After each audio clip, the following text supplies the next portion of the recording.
ओम शांति। ओम शांति। ओम शांति। आज 24 नवंबर 2025 प्रातः मुरली। मीठे बच्चे, तुम्हारा यह टाइम बहुत बहुत वैल्यूबल है, इसलिए इसे व्यर्थ मत गंवाओ।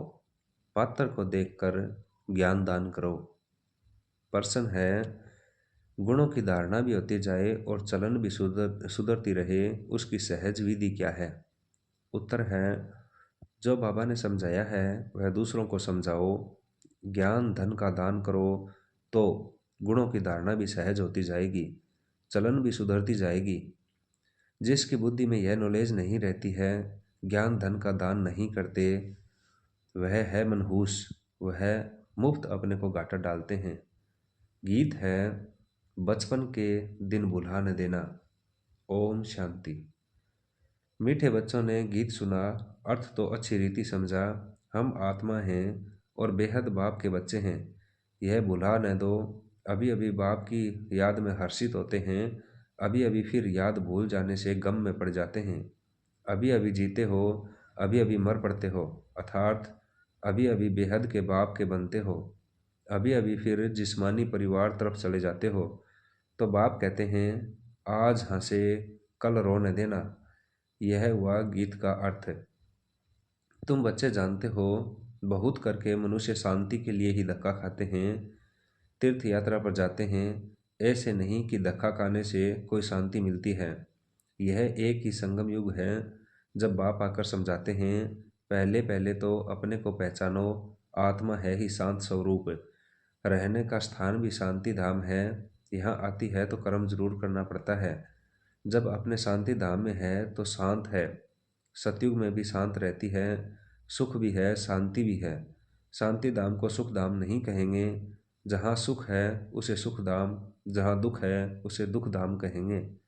यह सब बातें तुम समझ रहे हो। यह सब समझने के लिए कोई को सम्मुख ही समझाया जाता है। प्रदर्शनी में जब अंदर घुसते हैं तो पहले पहले बाप का ही परिचय देना चाहिए। समझाया जाता है, आत्माओं का बाप एक ही है, वह गीता का भगवान है, बाकी सब आत्माएं हैं। आत्मा शरीर छोड़ती और लेती है, शरीर के नाम ही बदलते हैं, आत्मा का नाम नहीं बदलता। तो तुम बच्चे समझा सकते हो, बेहद के बाप से ही सुख का वर्षा मिलता है। बाप सुख की सृष्टि स्थापन करते हैं, बाप दुख की सृष्टि रचे, ऐसा हो तो होता नहीं है। भारत में लक्ष्मी नारायण का राज्य भी था ना, चित्र भी हैं। बोलो यह सुख का वर्षा मिलता है। अगर कहें यह तो तुम्हारी कल्पना है तो एकदम छोड़ देना चाहिए। कल्पना समझने वाला कुछ भी समझेगा नहीं। तुम्हारा टाइम तो बहुत वैल्यूबल है। इस सारी दुनिया में तुम्हारे जितना वैल्यूबल टाइम कोई का है नहीं। बड़े बड़े मनुष्यों का टाइम वैल्यूबल होता है, बाप का टाइम कितना वैल्यूबल है। बाप समझाकर क्या से क्या बना देते हैं। तो बाप तुम बच्चों को ही कहते हैं कि तुम अपना वैल्यूबल टाइम मत गंवाओ।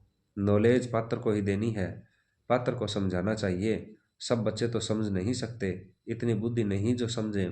पहले पहले बाप का परिचय देना है। जब तक यह नहीं समझते कि हम आत्माओं का बाप शिव है तो आगे कुछ भी नहीं समझ सकेंगे। बहुत प्यार नम्रता से समझाकर रवाना कर देना चाहिए, क्योंकि आसुरी संप्रदाय झगड़ा करने में देरी नहीं करेंगे। गवर्नमेंट स्टूडेंट की कितनी महिमा करती है, उन्हीं के लिए कितने प्रबंध करती है। कॉलेज के स्टूडेंट ही पहले पहले पत्थर मारना शुरू करते हैं। जोश होता है, बूढ़े या माताएं तो पत्थर इतना जोर से लगा नहीं सकें। अक्सर करके स्टूडेंट्स का ही शोर होता है, उन्हीं को ही लड़ाई के लिए तैयार करते हैं। अब बाप आत्माओं को समझाते हैं, तुम उल्टे बन गए हो, अपने को आत्मा के बदले शरीर समझ लेते हो। अब बाप तुमको सीधा कर रहे हैं। कितना रात दिन का फर्क हो जाता है। सीधा होने से तुम विश्व के मालिक बन जाते हो। अभी तुम समझते हो हम आधा कल्प उल्टे थे, अब बाप आधा कल्प के लिए उल्टा बनाते हैं। अल्लाह के बच्चे हो जाते हो तो विश्व की बादशाही का वर्षा मिलता है। रावण उल्टा कर देते हैं तो कला कायाचट हो जाती, फिर गिरते ही रहते। राम राज्य और रावण राज्य को तुम बच्चे जानते हो। तुमको बाप की याद में रहना है, भल शरीर निर्वाह अर्थ कर्म भी करना है। फिर भी समय तो बहुत मिलता है, कोई जिज्ञासुवादी नहीं है। काम नहीं है तो बाप की याद में बैठ जाना चाहिए। वह तो है ही अल्पकाल के लिए कमाई और तुम्हारी यह है सदा काल के लिए कमाई। इसमें अटेंशन जास्ती देना पड़ता है। माया घड़ी घड़ी और तरफ ख्याल को ले जाती है।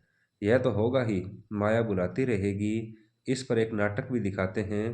प्रभु ऐसे कहते, माया ऐसे कहती। बाप बच्चों को समझाते हैं, मामे कम याद करो। इसमें ही विघन पड़ते हैं, और कोई बात में इतने विघन नहीं पड़ते। पवित्रता पर कितनी मार खाते हैं। भागवत आदि में इस समय का ही गायन है। पूतनाएं सपूत स्पून खाएं भी हैं। यह सब इस समय की बातें हैं, जबकि बाप आकर पवित्र बनाते हैं। उत्सव आदि भी जो मनाते हैं, जो पास्ट हो गया है, उनका फिर त्योहार मनाते हैं। पास्ट की महिमा करते आते हैं, राम राज्य की महिमा गाते हैं, क्योंकि पास्ट हो गया है। जैसे क्राइस्ट आदि आए, धर्म स्थापन करके गए, तिथि तारीख भी लिख देते हैं, फिर उनका बर्थडे मनाते आते हैं। भक्ति मार्ग में भी यह धंधा आधा कल्प चलता है। सतयुग में यह होता नहीं। यह दुनिया ही खत्म हो जानी है। यह बातें तुम्हारे में भी बहुत थोड़े हैं जो समझते हैं। बाप ने समझाया है, सब आत्माओं को अंत में वापस जाना है। सब आत्माएं शरीर छोड़ चली जाएंगी। तुम बच्चों की बुद्धि में है, बाकी थोड़े दिन हैं। अब फिर से यह सब विनाश हो जाना है। सतयुग में सिर्फ हम ही आएंगे, सभी आत्माएं तो नहीं आएंगी। जो कल्प पहले आए थे वही नंबरवार आएंगे। वही अच्छी रीति पढ़कर और पढ़ा भी रहे हैं। जो अच्छा पढ़ते हैं वही फिर नंबरवार ट्रांसफ़र होते हैं। तुम भी ट्रांसफ़र होते हो। तुम्हारी बुद्धि जानती है जो आत्माएं हैं सब नंबरवार वहाँ शांति में जाकर, शांति धाम में जाकर बैठेंगी। फिर नंबरवार आती रहेंगी। बाप फिर भी कहते हैं, मूल बात है बाप का परिचय देना। बाप का नाम सदैव मुख में हो। आत्मा क्या है, परमात्मा क्या है, दुनिया में कोई भी नहीं जानते। भल गाते हैं, भ्रकुटी के बीच चमकता है अजब सितारा। बस जास्ती कुछ नहीं समझते। सो भी यह ज्ञान बहुत थोड़ों की बुद्धि में है, घड़ी घड़ी भूल जाते हैं। पहले पहले समझाना है, बाप ही पतित पावन है। वर्षा भी देते हैं, सहन सहाय बनाते हैं।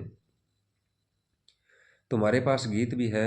आखिर वह दिन आया आज, जिसका रास्ता भक्ति मार्ग में बहुत तकते थे। द्वापर से भक्ति शुरू होती है, फिर अंत में बाप आकर रास्ता बताते हैं। कयामत का समय भी इनको कहा जाता है। आसुरी बंधन का सब हिसाब किताब चूक तो कर फिर वापस चले जाते हैं। 84 जन्मों के पार्टों को तुम जानते हो। यह पार्ट बजता ही रहता है।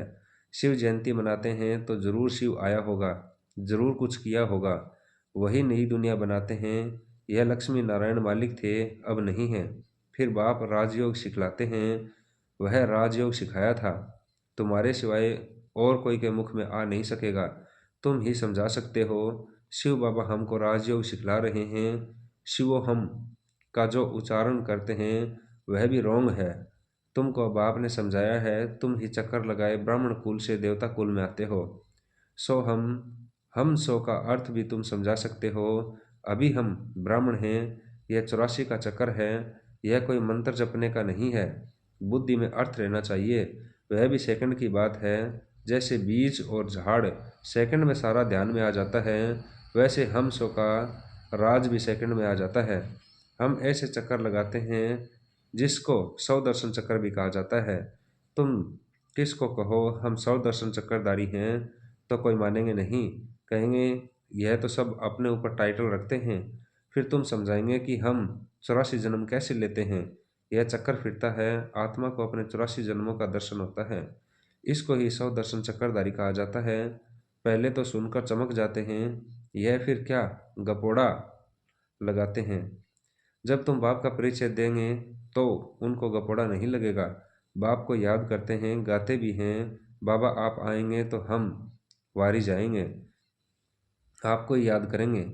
बाप कहते हैं, तुम कहते थे ना, अभी फिर तुमको याद दिलाता हूँ। नष्टो मोहा हो जाओ, इस देह से भी नष्टो मोहा हो जाओ। अपने को आत्मा समझ मुझे ही याद करो तो तुम्हारे विक्रम विनाश हो जाएं। यह मीठी बात सबको पसंद आएगी। बाप का परिचय नहीं होगा तो फिर किसी न किसी बात में संशय उठाते रहेंगे। इसलिए पहले तो 2-3 चित्र आगे रख दो जिसमें बाप का परिचय हो। बाप का परिचय मिलने से वर्ष का भी मिल जाएगा। बाप कहते हैं, मैं तुमको राजाओं का राजा बनाता हूँ। यह चित्र बनाओ, डबल सिरताज राजाओं के आगे सिंगल ताज वाले माथा टेकते हैं। आप ही पूज्य, आप ही पुजारी का भी राज समझ में आ जाए। पहले बाप की पूजा करते हैं, फिर अपने ही चित्रों की बैठ पूजा करते हैं। जो पावन होकर गए हैं उनका चित्र बनाए बैठे पूजते हैं।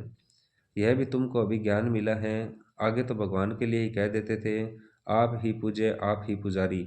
अब तुमको समझाया गया है, तुम ही इस चक्कर में आते हो। बुद्धि में यह नॉलेज सदैव रहती है और फिर समझाना भी है। धन दिए धन ना घुटे। जो धन दान नहीं करते हैं उनको मनहूस भी कहते हैं। बाप ने जो समझाया है वह फिर दूसरों को समझाना है। नहीं समझाएंगे तो मुफ्त अपने को घाटा डालेंगे, गुण भी धारण नहीं होंगे, चलन ही ऐसी हो जाएगी। हर एक अपने को समझ तो सकते हैं ना। तुमको अब समझ मिली है, बाकी सब हैं बेसमझ। तुम सब कुछ जानते हो। बाप कहते हैं, इस तरफ है देवी संप्रदाय, उस तरफ है आसुरी संप्रदाय। बुद्धि से तुम जानते हो अभी हम संगम युग पर हैं। एक ही घर में एक संगम युग का एक कलयुग का दोनों इकट्ठे रहते हैं। फिर देखा जाता है हंस बनने लायक नहीं है तो युक्ति रची जाती है, नहीं तो विघ्न डालते रहेंगे। कोशिश करनी है आप समान बनाने की, नहीं तो तंग करते रहेंगे, फिर युक्ति से किनारा करना पड़ता है। विघ्न तो पड़ेंगे, ऐसी नॉलेज तो तुम ही देते हो। मीठा भी बहुत बनना है, नष्ट मोहा भी होना पड़े। एक विकार को छोड़ा तो फिर और विकार खिटखिट मचाते हैं। समझा जाता है जो कुछ होता है कला पहले मुआफिक, ऐसे समझ शांत रहना पड़ता है। बाही समझी जाती है। अच्छे अच्छे समझाने वाले बच्चे भी गिर पड़ते हैं, बड़ी जोर से चमाट खा लेते हैं। फिर कहा जाता है कल पहले भी चमाट खाई होगी। हर एक अपने अंदर में समझ सकते हैं, लिखते भी हैं। बाबा हम क्रोध में आ गए, फलाने को मारा, यह भूल हुई। बाप समझाते हैं जितना हो सके कंट्रोल करो। कैसे कैसे मनुष्य हैं, अबलाओं पर कितने अत्याचार करते हैं। पुरुष बलवान होते हैं, स्त्री अबला होती है। बाप फिर तुमको यह गुप्त लड़ाई सिखलाते हैं जिससे तुम रावण पर जीत पाते हो। यह लड़ाई कोई की बुद्धि में नहीं है, तुम्हारे में भी नंबरवार है जो समझ सकते हैं। यह है बिल्कुल नई बात है। अभी तुम पढ़ रहे हो सुखधाम के लिए, यह भी अभी याद है फिर भूल जाएगी। मूल बात है ही याद की यात्रा। याद से हम पावन बन जाएंगे। अच्छा, मीठे मीठे सिकले बच्चों प्रति माता पिता बाप दादा का याद प्यार और गुड मॉर्निंग। रूहानी बाप की रूहानी बच्चों को नमस्ते। धारणा के लिए मुख्य सार, कुछ भी होता है तो भावी समझ शांत रहना है, क्रोध नहीं करना है, जितना हो सके अपने आप को कंट्रोल करना है, युक्ति रच आप समान बनाने की कोशिश करनी है। बहुत प्यार और नम्रता से सबको बाप का परिचय देना है। सबको यही मीठी मीठी बात सुनाओ कि बाप कहते हैं अपने को आत्मा समझ मुझे याद करो, इस देह से नष्टा मोहा हो जाओ। आज का वरदान है हर आत्मा को भटकने व भिखारीपन से बचाने वाले निष्काम रहम दिल भवै। जो बच्चे निष्काम रहम दिल हैं उनके रहम के संकल्प से अन्य आत्माओं को अपने रूहानी रूप व रूह की मंजिल सेकंड में समृद्धि में आ जाएगी। उनके रहम के संकल्प से भिखारी को सर्व खजानों की झलक दिखाई देगी। भटकती हुई आत्माओं को मुक्ति व जीवन मुक्ति का किनारा व मंजिल सामने दिखाई देगी। वे सर्व के सुख दुख हरता सुख करता का पार्ट बजाएंगे। दुखी को सुखी करने की युक्ति व साधन सदा उनके पास जादू की चाबी के माफिक होगा। स्लोगन है सेवाधारी बन, निस्वार्थ सेवा करो तो सेवा का मेवा मिलना ही है। अव्यक्त इशारे हैं, अशरीरी व विदेही स्थिति का अभ्यास बढ़ाओ। अंत समय में प्रकृति के पांचों ही तत्व अच्छी तरह से हिलाने की कोशिश करेंगे, परंतु विदेही अवस्था की अभ्यासी आत्मा बिल्कुल ऐसा अचल अडोल पास विद ऑनर होगी। जो बात सब बातें पास हो जाएंगी, लेकिन वह ब्रह्मा बाप के समान पास विद ऑनर का सबूत देंगी। इसके लिए समय निकालकर प्रकृति के पांचों तत्वों की सेवा करते शुभ भावना की सकाश देते रहते हो। ओम शांति, ओम शांति।